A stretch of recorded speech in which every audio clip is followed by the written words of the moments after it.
right, thanks, Ross. Good morning. Well, first of all, just want to offer up my thoughts and prayers for Colonel Ben Scard and his family. I just heard about that coming out of a meeting here, and didn't know that. But what a great man, and unbelievable life, and really just an honor to know him. Just thoughts and prayers with his family, and again, life well lived for sure. But we're excited about this matchup this week. It's good to be at home again, and hopefully this week, coming off of a noon game last week, hopefully that'll help our guys, really have a good week of preparation this week as far as just the routine, because it is a little different in getting yourself ready, your clock, and all those type of things to play at noon. Your everything's just ramped up. So I think that experience will be good for our guys. And last home game, we celebrate all year and work all year for these moments. 6, 7 games a year, and then we get the spring game, where we open up the valley. So it's just a special place. It's an unbelievable environment to be able to do something that you love to do. And so really just excited to have another opportunity. I hope our crowd will come out and man, come Friday if you can, and pitch a 10 or something, and let's be ready to go on Saturday. This is going to be a great matchup. It's exciting for our guys, and just a lot going on with Senior Day this week. You got some guys that have really had great careers and have made great contributions to this program over the last 4, 5, 6 years in some cases, and so taking an opportunity to celebrate them. It's always an emotional week. It really is. It's always a little bit sad too, because this is the last time you're going to get a chance for them to play in that stadium, and it's the last time for us as coaches to have a chance to coach them in that environment. And so their career's coming to an end, but it's also exciting because that they're well prepared. These guys that are here, 4 and 5 years,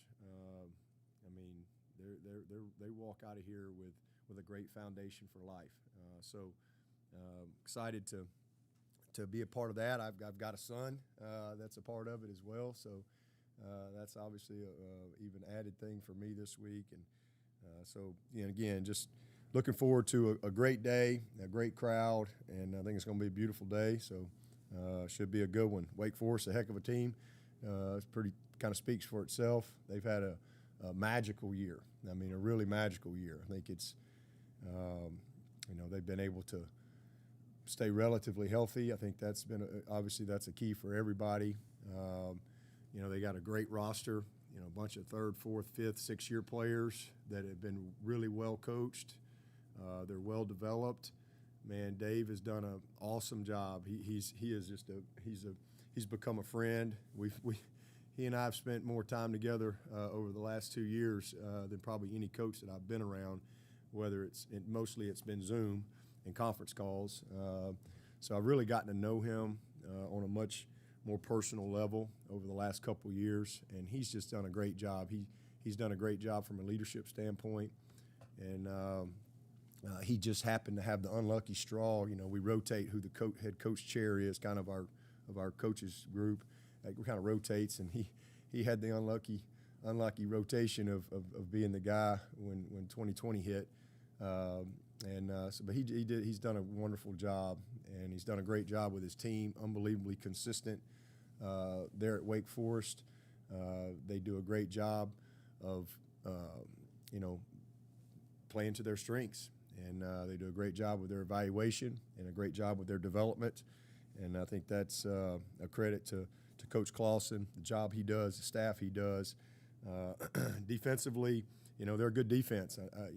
Their stats don't tell the story. This is a good defense. They do a lot of good stuff. They play hard, and they're very well coached up front. They move around. So we've got to play well, especially if you look at us and how we're structured right now offensively, I mean, you don't have a single senior starting for you with Ross out. We only have 2 juniors starting for us in Davis Allen and McFadden because Putnam's reclassified as a sophomore, and everybody else is freshman and sophomore. So, you know, we're still in a little bit of a development stage. We're going to start a true freshman at receiver, a true freshman at receiver, a true sophomore at receiver. We got another true freshman in there at tight end with Davis, and a couple of freshman backs and a sophomore back. You know, you got Trotter and Rayburn, you know, first-year guys really getting a chance to play. First-year starter at quarterback, so a lot of new pieces there. So, you know, this is kind of a game of strength on strength if you look at it. You know, we've been really good on defense. They've been really good on offense. We've been inconsistent offensively and kind of not a lot of continuity throughout the year. But both groups have made some strides, their defense, our offense. So I think it's a good matchup. But, you know, they do some good stuff, man. They turn the ball over. They've got 13 different guys on their defense that turn the ball over who have created a turnover. That kind of jumps out at you. They do a great job with their scheme. They know how to execute it. So, you know, good matchup there. And then offensively, I mean, they're a handful. I mean, they're a handful with what their scheme. Their scheme is different. It's unique, and that creates some challenge. We're fortunate that we play them every year. I think that's a positive for us as opposed to some teams that don't see them every year because it is different. It is unique. But at the end of the day, it comes down to, you know, the experience they got. They got, you know, 96% of their team back from last year offensively, and they're really good. They know how to play. They know how to execute. The quarterback is a savvy, relentless competitor. I mean, he's a great leader. Their offensive line has a ton of cohesion. They really understand what they're doing. They play really fast. You know, they play really fast. They don't do a lot of motioning and things. They line up and they go. The ball gets snapped quick. You know, they've got 3 running backs that are all good players. They rotate them all. They got 2 tight ends that are really good players. But it's this quarterback and that offensive line, the cohesion of that offensive line, and then it's these receivers. These are the best receivers that we've played as a group all year. You know, as a group, and fundamentally and technically, you know, how they play. They lead the country in passes of 30-plus yards. They're number 1 in the country, so tons of big plays through the pass game, whether it be just making competitive plays on the ball or double moves. You know, they put a lot of stress on you coverage-wise because of, you know, how they force you to play, you know, with their scheme. So we got to do a great job outside. We got to win matchups. It's not real complicated. You know, you got to win on the ball. Simple as that. Our linebackers got to do a great job, you know, sorting through the RPO stuff, and our defensive line has to play really well. I mean, we've got to be disruptive up front. We can't let them get in rhythm, and that's a huge key to this game. But they do a great job, again, across the board. They're the only team in the country to score 35-plus points every single game. So very consistent in what they do, regardless of who they play, regardless of the style of defense that they see. They've been really consistent. And, again, it goes back to this quarterback, his total control of the offense, the cohesion of the group up front, and then their big play capability outside. A lot of big plays. And you go to sleep on these backs, they'll bust you because, you know, they're all 3 good. So it's a good group, a good matchup. Their kicker is, I think he's going to leave as the most accurate guy in the history of the NCAA. I think that's a fact. He's like 89% in his career, and if he finishes out that way, I think he could be actually the most accurate guy ever in the history of the NCAA. Did I say NFL? I don't know if I said that or not, but he's going to the NFL. So just a good group, man. Good team. And not very shocking, you know, that they've been able to have the success they've had. So it should be a great matchup. Obviously, they're in control of their destiny from a division standpoint. For us, man, we're trying to stay alive. So We're a wounded dog on the side of the road, man. We need a little help, but we're still alive. We're still alive. So this is a huge game for a lot of reasons, and giving us, because at the end of the day, you just want to have a chance, and we have fought back, and I'm proud of our team. We've won 5 out of 6. We've won 3 in a row. These kids have competed their butts off all year. Hadn't always been pretty, but they've played to the last play every single game and have been in position to win every game. So just really proud of our team, their will to win, and want to see them finish well. Speaking of wounded dog, I don't. Have you updated Sergio Allen? What happened with him? We got a great report on him. We were not very optimistic with him, but it turned out it was not. It was more they thought it was his knee. It was more like a ligament that comes up from your calf or something, and so that was a real positive. And his ankle, he rolled his ankle pretty bad too. So, but he's going to heal up. So we were really, really fortunate because it did not look good on the field. So that was a blessing. We didn't know till Sunday when they got the MRI back. You said Justin will be out. Yeah, Justin's out. And it's probably going to go ahead and do surgery Thursday. And let me just say this about Justin, and this is it's just who he is. I mean, this kid. So he right before we played Georgia, I know there was a lot of rumors saying he broke his foot or whatever, and he didn't break his foot. He had a very, very, very slight hairline area near his 5th metatarsal.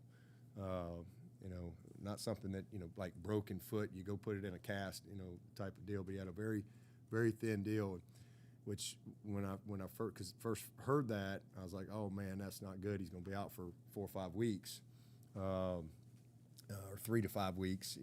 Fix it.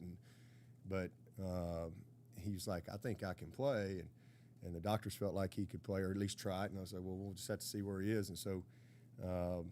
He really only hurt. He hurt the Georgia game and the South Carolina State game, and outside of that, because he was on the bone stimulator and all this, he did all of his treatment. He's been treating all year. He's had no problems. I mean, it's amazing. It is amazing that he was able to go play 10 games. So, and just that one last play, because he's played with a plate in his shoe and different things, and he's not really had any issues. He rolled his other ankle. That's about the only other issue that he's had.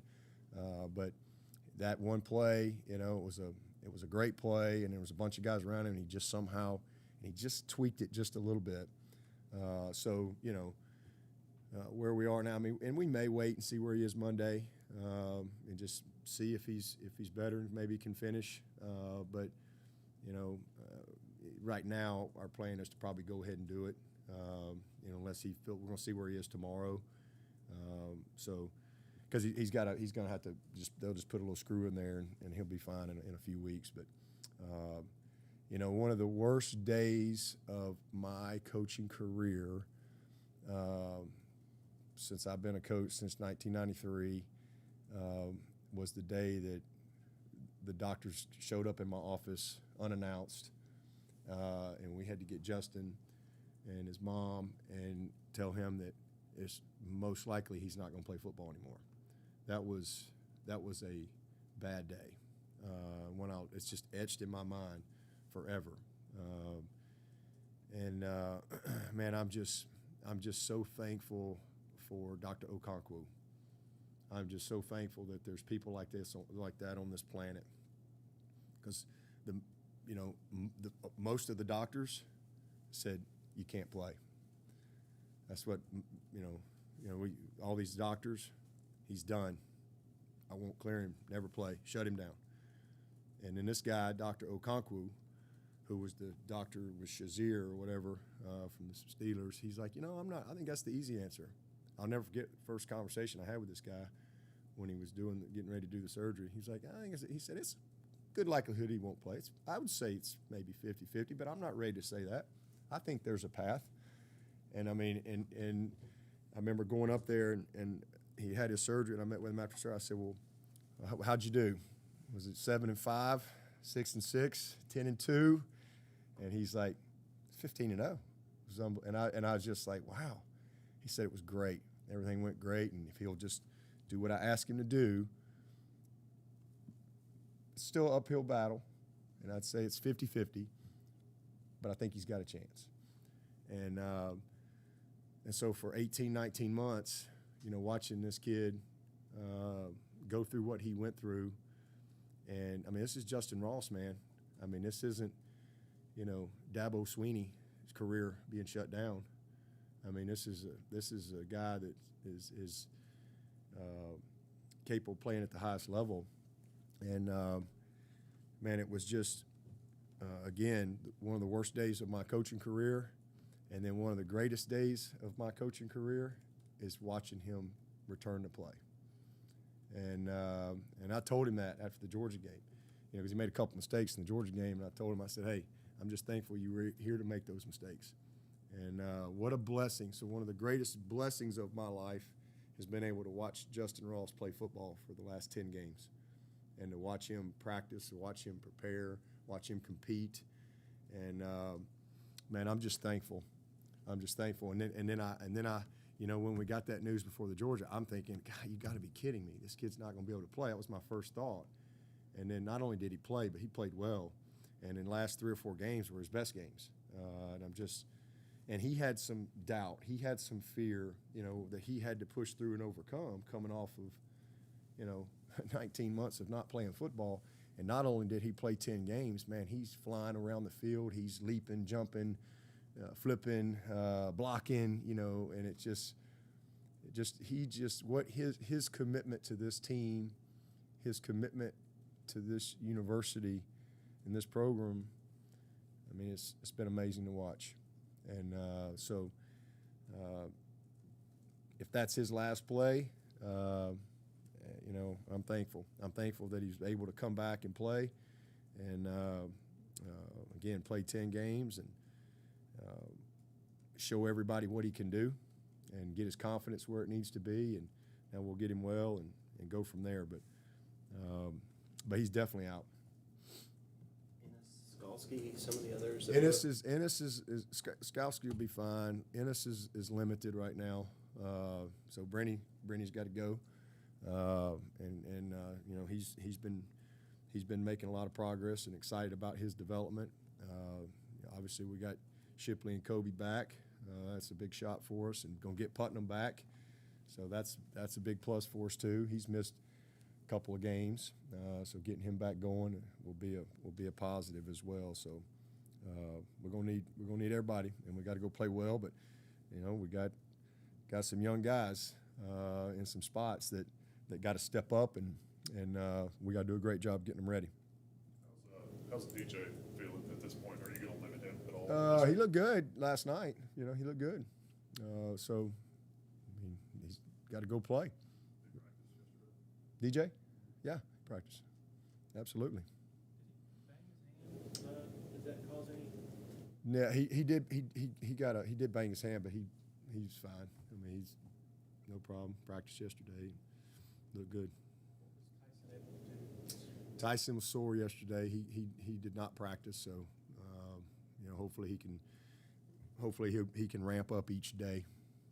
But he's working through a little bit of that shoulder issue. But it was mild, but he's a quarterback, so he's got to work through that, and I think he'll get better. But we'll see where he is by Wednesday, Thursday. You mentioned senior day and your son being part of it, a unique experience for you. Have you allowed yourself to kind of put yourself in that moment and what it might be like for you and your family when your son comes rolling down? Well, it'll be special. It's always special, because I look at every one of these guys as my son, and that's how you look at them. I mean, I try to coach them that way, and love my guys. And, man, these guys that come down that hill, because I know they're going to be graduates, number one. That's what everything in this program is about, graduation. And, you'll have a couple of guys that are graduating that may have eligibility left, but they probably won't be here next year. But, man, they've earned the right to be honored as seniors because they're graduating. and I'm proud of that. And that's what we celebrate here. But yeah, for me, it's a special, even more special with Will, because he's literally grown into a man on that field, like literally. On that, he has grown from a little bitty boy to a great young man on that field. And you talk about a kid who loves this university, who loves this program, who lives and dies and always had with every game, as coaches' families do. It's just been awesome. He's a great student. He's going to graduate with his MBA this summer. It's been one of my greatest joys, because he's a grinder. He just loves to compete. He loves to work to be his best. He's just an incredibly committed kid in every aspect, and super proud of him. And same thing with Drew. And his day will come as well next year or the year after, depending on whatever he decides to do. With McFadden, is he planning on coming back, or He's going to come back.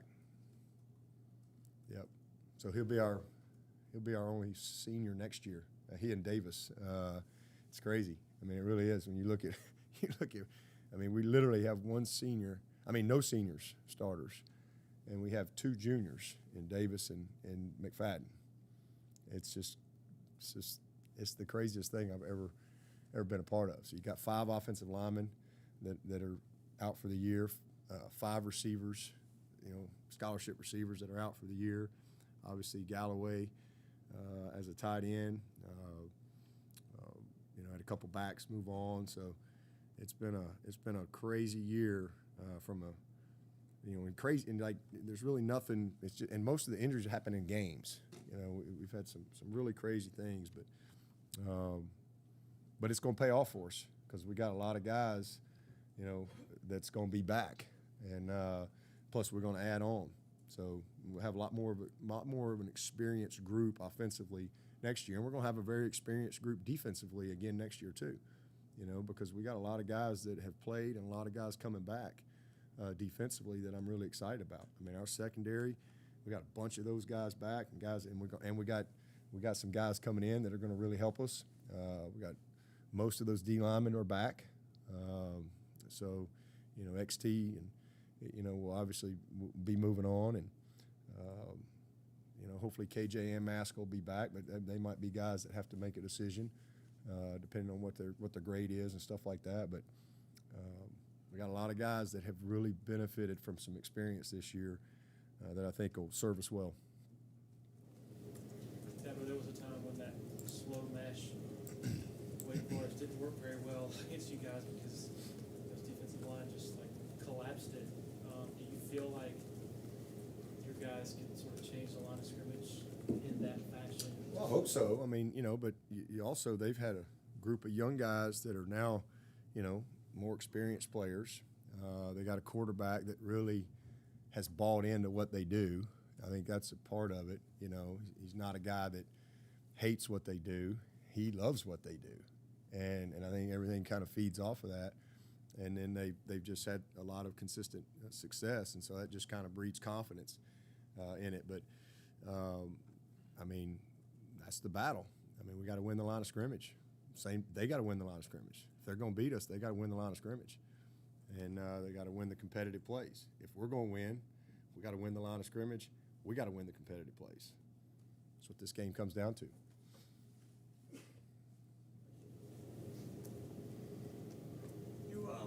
You said Will Putnam reclassified as a sophomore, so if you had a discussion with him about it's going to be another 2 years, have you figured out 2022 to 2023 recruiting in terms of who's going No, back? nobody's figured out that.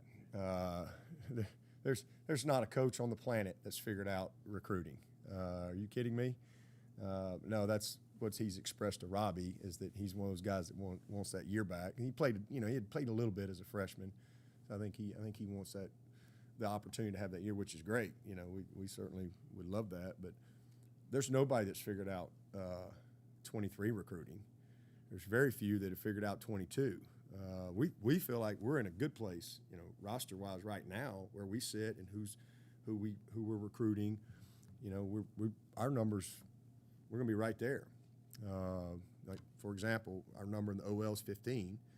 You know, we're going to right now we'll probably sign 2 guys. We're going to be at 15. We'll be right at our number. You know, but something could change next week. Something could change tonight in college football. So, you know, it's fluid in recruiting. Nobody's got it figured out anymore as far as where you can project, okay, our 23 class, here's where we're, because you got a couple issues. You don't know how your current roster is going to shape out, because you could pretty much say, okay, you might have an attrition of a couple at a place like Clemson, but it's different now, and it's different everywhere. That's one issue, and the other issue is you got COVID, you know, all the way through, is it 24 or 5, whatever year it is, that you got to manage that because we don't get any relief. Everybody's got to count. This year it didn't matter, right? You know, so all these guys, Skowski, they didn't count against we had 92 scholarships or whatever. But next year, if somebody comes back for a COVID year, they got to be in your 85. So how do you know? It's kind of hard to go to a guy and say, hey, in December of 23, do you think you're going to want to come back? You know, are you kidding me? These kids don't know where they're going to, which pizza place they want to go to this weekend. You know, I mean, it's a crazy world. I've never in my life thought I would experience anything like it. When I first got into coaching, we didn't offer anybody till like January. You didn't sign anybody till January of their senior year. That's it. You know, you never knew. I mean, nobody committed either. There were no commitments. You just kind of recruited, so you'd have to recruit all these guys, and then you'd figure it out in January. That's when you'd figure it all out. And so it's just very different now because, and then you have, with the transfer portal, you have all these high school kids because they're getting pushed to the side because a lot of schools aren't going to sign high school kids, which is sad. A lot of schools aren't going to sign them. And so now you have all these high school kids that are trying to be mid-years so that they can have spots, because you have some coaches that go, okay, well, man, I can sign this kid right here out of the portal. He can be here in January. If I sign this high school kid, he can't come to the summer. So now you got all these high school kids trying to be mid-years so that they don't get, you know, they can compete with the portal. So it's a wild world. You know, like, you know, we're going to probably have, I don't know, 12 to 14 mid-years that'll show up here in January. That's what's coming in here. Then we'll have a few guys that'll show up in the summer. But most of them are mid-years now. And again, that's going to be more and more and more and more because the high school kids want an opportunity to compete with kids coming out of the portal. So nobody's figured it out. It's a daily fluid situation. I didn't draw the short straw to ask you about the transfer portal this week, I promise. But people are under the assumption that you've said, I will never use it, I don't want to use it, but you've never said that. I've never said that. And if you ran into a situation where you lost an offensive lineman in the spring, but a perfect situation, a fifth-year graduate that would come along that maybe fit, that wouldn't disrupt it. Yeah, there's not a school in the country that's not going to have to recruit the portal. That's what's been created. There's not a school anywhere. Everybody is, you know, in Division I football is going to have to deal with the portal some form or fashion because you're going to have gaps in your roster, you know, somewhere. Because, you know, again, they have until May 1 to say, hey, I'm out. And that's the world we've created now. You know, it's just that's the way it is. I mean, I don't like it, but that's the way the world is. You just deal with it. But they have until May 1. So you have guys leave after spring or in the spring semester. The next thing, you're going to have mid-years leave. You know, you're going to have mid-years show up at all these schools. And they go, I don't like it. Dang, I'm third team. Oh, Matt drills. They yelled at me. They're going to leave. So guess what? There's no high school kids to sign in May. Where are you going to get high school kids in May? There aren't any. They didn't exist. And so there's no barriers anymore in college football. There's no reason for pause. There isn't. It's just, you know, ready, shoot, aim. You know, there's no None of that anymore. So you don't have any other choice now. So I don't think we'll deal with it like everybody, but we won't be as affected as a lot of these programs, because just who we are. I mean, it'll still be different for us, and hopefully we don't have to. But we're not going to just do it to do it. It's got to be strategic. It's got to be the right fit. It's got to be the same criteria and things like that. And I think, too, kids that are going in the portal, they want to go be starters. Nobody wants to come be the third-team running back at Clemson. If you know of any of those guys, let me know. All right? If they want to come be the fourth-team running back at Clemson, let me know who those guys are. The grad transfer. There ain't many of those. Most kids are in the portal, and that's the sad part. You're going to have a lot of kids in the portal, and they're not going to – there's nowhere for them to go.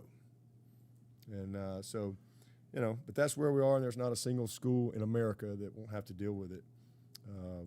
So when it happens, it'll be one of the greatest days in the history of Clemson. When we, Grace will love it. She'll write a great article about our first ever portal. We'll track his DNA, and we'll meet his aunt and uncles, and it'll be the greatest moment ever. And he better be a player. Tony was saying yesterday one of the unfortunate parts of players deciding to leave during the season is that they can just sort of, there doesn't even have to be a conversation with the coach. They can just go straight to compliance. Yep. And has that been the case here where you haven't had Peace out. Nice knowing you. to even talk to them? I've talked to all my guys. Yeah, I've talked to all these guys. And it's just, they just want a different opportunity, and they want to have time to figure it out because they want to be somewhere in January.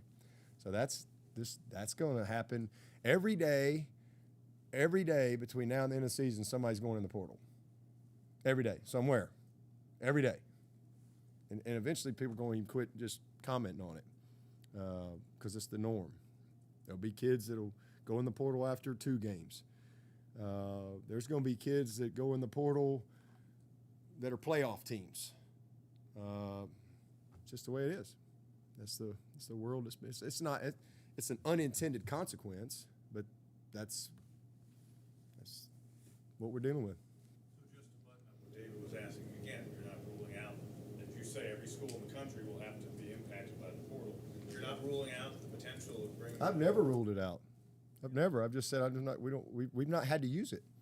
We've not had to use the portal. We've not had a need. We've been at our number, and so, it's not been a need for us. But this is the first cycle where like anytime in the past when we've known guys that were leaving, and we've addressed it in the recruiting on the front end. Like we knew. Whereas, like last year, I knew Niles and Jordan were leaving. I knew, some of these things, but you address it. But this is again the first full cycle where there is nowhere to address it. And I've actually, I signed a quarterback from Stanford. I don't know if y'all remember that. Everybody said he was going to come in here and win the job. I told him up front, you're going to be my scout team quarterback. I need a scout team quarterback. I need a 4th team guy. And he wanted to get back to South Carolina. So, there was no portal, but he was a grad transfer that came in here, and he was awesome. At that time, he was thinking about getting into coaching. He wasn't looking to come in here and be the starter at Clemson. He wanted to come in here and be a part of our program, learn our culture. He was thinking about being in coaching, and he was great. He was awesome. And he'd had great experience out at Stanford as a backup guy. So again, I think the worst thing you can do is you get a guy that's not good enough to be a starter for you, and you're not on the same page there. So that's the only grad guy. And we've had guys walk on. We've had lots of guys that walk on here throughout the year that graduate from other places, or they transfer to Clemson and they try out and they want to walk on. We've had a bunch of those type of kids. But yeah, everybody's going to have to use it at some point. Is there anybody you've coached that, I guess when you watch A.T. Perry on film for Wake, that sort of is a good comparison there? Man, he's long. He's explosive. He's got a ton of wiggle to him. I mean, he's got a little T. Higgins in him. You know. I just he is really developed, man. I mean, he is a really good player. Really good player. I think he was 89 last year, and now he's in 9. Man, he's just we've had some guys that he's similar to in a lot of aspects, but he's just long, fast, excellent ball skills, but he's very maneuverable. You know, he's got great quickness, great lateral ability, explosive out of his cuts. You know, you don't see many big guys that can do that. So I think he's an excellent player. 5 is a really, I mean, 9 averages 20 yards a catch. I think 5 averages about 17 yards a catch. You know, so that's 2 first downs every time they touch it. And then, man, you better not sleep on that daggum 83. He's a baller. He led them in receive. He had 9 catches on us last year and a touchdown. I mean, he's a really good player. Very crafty. He's more of the slot, you know, the inside guy. He's going to catch some of those inside routes and ball control routes, but he's really good at the top of his route, you know, at his break points and creating separation. Very good with his influence. He's good. He's a good little player. Good player. You said that when you watch games sort of casually, you like to study what the offenses are doing and you're really interested in that part of it. With the spread so ever present in the last however many years, 5, 10 years, is what Wake Forest is doing the closest thing to cutting edge is out there, or? I mean, it's triple option football. That's all it is. I mean, it's just triple option. They're triple option like Louisville. Louisville has their own unique pistol triple option type of attack, and Wake has their own unique triple option type of attack because there's a lot of decision making going on. So, I mean, it's different. It's different, but they got all the spread components. They just do it in a way, and most spread teams have option principles, you know, built into it. You know, especially if you got a quarterback that's can run, you know, because it's handoff, it's run, it's pull, it's pass. I mean, you got a lot of things going on, and that's been going on for quite a while now. But Wake's just unique in their approach. So again, that's why I'm glad we play them every year, because it's triple option. There's a lot that can happen on one play, a lot. You know, from the handoff to the quarterback run to next thing you know, there's a post route over the top of you. There's a lot involved. So just, you know, you got to play with option principles defensively. How many different guys is he reading? Several. I mean, you know, when you're just walking, you can put your eyes on multiple things. There's plays where he's got a guy over here and a guy over here that he's looking at. And the biggest thing is he just knows where everybody is. And you know, they're guys, they do a great job. You know, they don't really go to the second level very much. You don't really see that. They're pretty much at the line of scrimmage. You know, they build a wall, and they don't really come off, you know. So what do you know, if you bring, unless you plug a backer, and he's just got time to kind of see all these things. And so you have to disrupt that. You have to disrupt it. You have to take away the easy access throws, and you know you got to win that matchup up front. You can't let him have. I mean, there's times where it's 4+ seconds or more that he's got the ball, and that's, you know, when I was coming up, if you didn't have that ball going by 1.8 seconds, maybe 2.4, your butt was on the ground, and so, you know, that's kind of where football's always been played, and they've changed that to where if you really look at it, I mean, there's times where he's got the ball 4+ seconds. And so it's unique. It's very unique. Yeah, but one of the goals every year is to win the division. That obviously can't happen unless you guys take care of business this weekend. Is that part of the conversation you're having with the guys this week? I thought you were going to say, obviously that can't happen. I was going to correct you. So, You were absolutely correct with the finishing of that sentence there. Yeah, we got to win. Like I said, we're a wounded dog on the side of the road. We need some help, man. We need somebody to pick us up and bandage us up, give us some new life. As I mean, we're still alive. We're still alive, but if we don't win this game, we're not. If we win the game, it's going to go all the way down to the last day.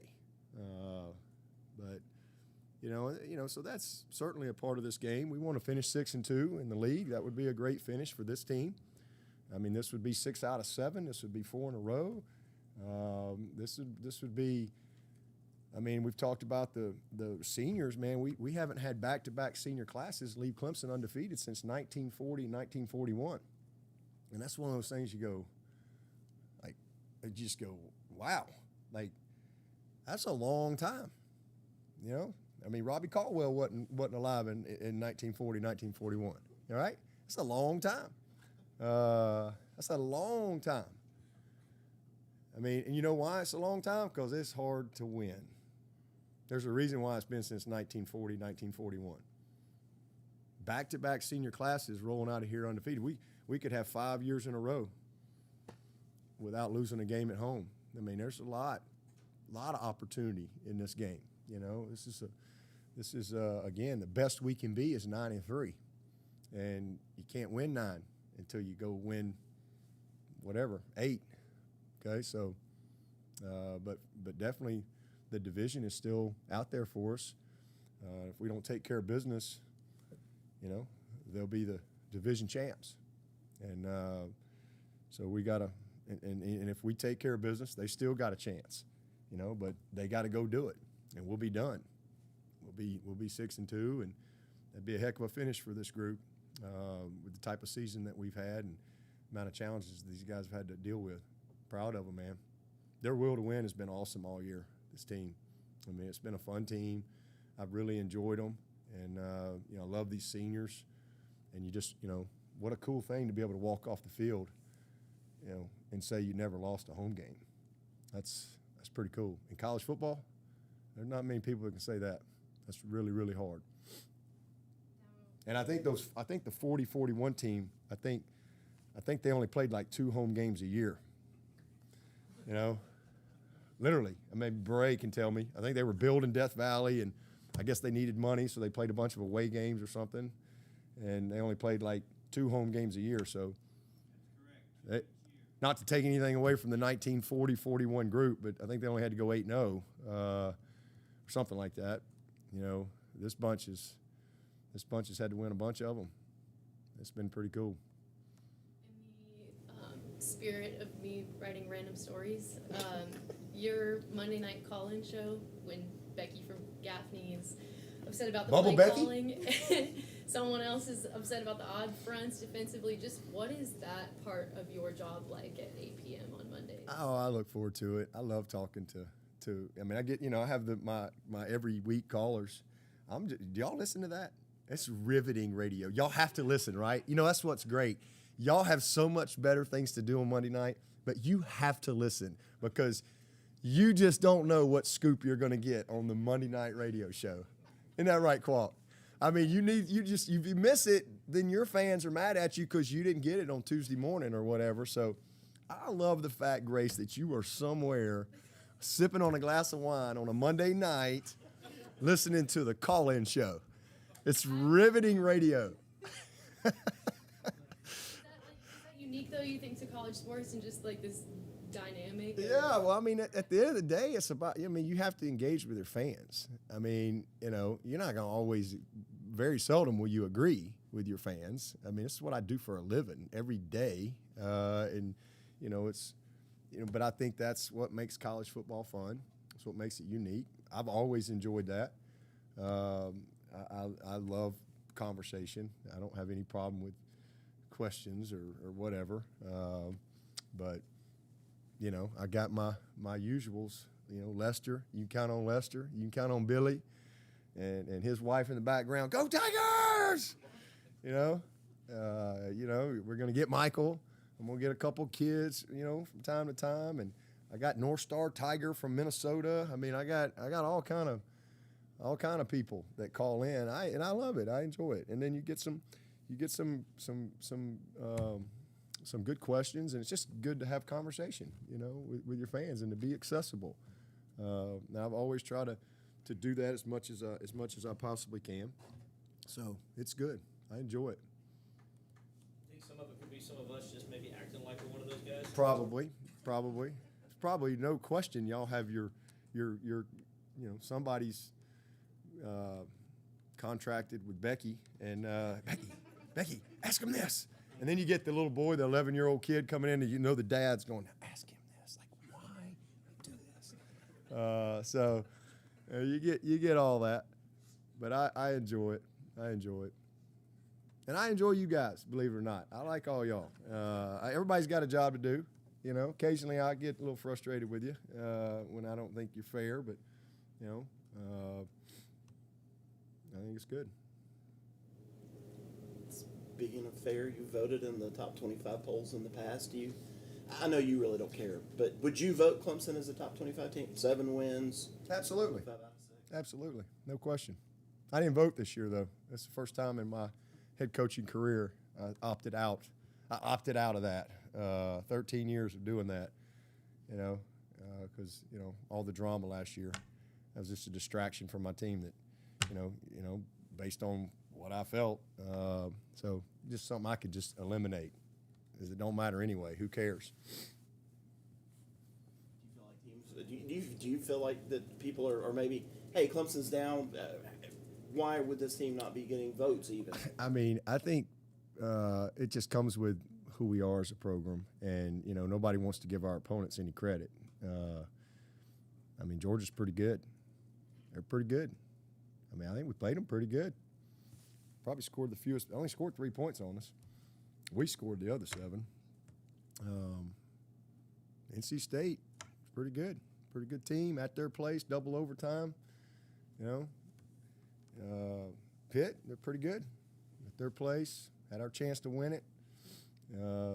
So I think it's more Clemson stinks as opposed to the opponents are good. And I think that's just something that just kind of comes with who we are as a program. But whether that's fair or not, I just think we've lost to some good teams that were better than us that day.